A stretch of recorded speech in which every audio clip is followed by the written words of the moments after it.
আমি বললাম চ্যালেঞ্জ করে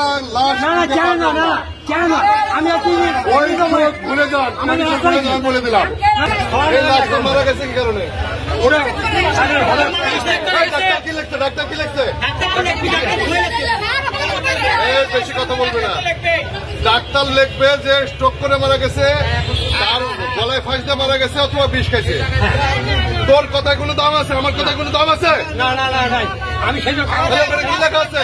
আচ্ছা লেখা যদি রং থাকে আপনি ওইখানে, আমি বলছি, আমি কিন্তু সকাল থেকেই বলতেছি, আমার সকালে না, আমি বলি আমার কথা শুনে, আপনি যদি এখানে 1000 লোক আছে আর যদি আইনে না থাকে লাশ কিন্তু পাবেন না।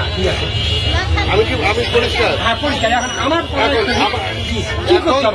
এখন যদি ওইখানে লেখা আছে বড্ডে হলো মারা গেছে, তারপরে হাসপাতালে নিয়ে বড্ডে তুলেন, ওইখানে যদি আপনি লিখে নিয়েছেন RTA অর্থাৎ অ্যাক্সিডেন্ট, তাহলে আমরা দিতে পারবো।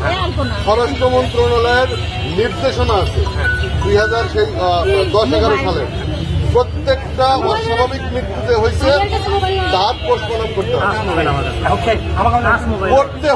সেটা আমি এদেশে থাকলে মানব, আপনাকে এদেশে থাকলে মানতে হবে। এখন আমার কথা হচ্ছে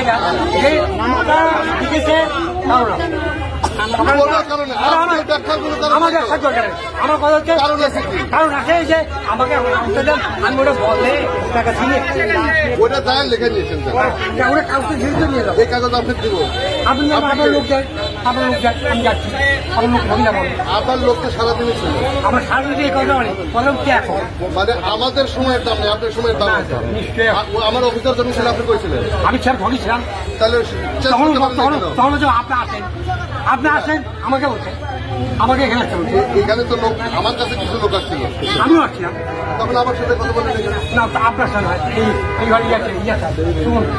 আচ্ছা, তার মানে তখন আপনি সুমন সাহেবের সাথে কথা বলছেন, আমার সাথে কথা বলবেন না, আমাদের চেনেন না আপনাকে লোকজন সাথে করে নিয়ে এই লোকজন সাথে করে নিয়ে লাশটা নিয়ে যাবে। আমি যদি লাশ না দেই, আমি বললাম 1000-10,000 লোক আসলে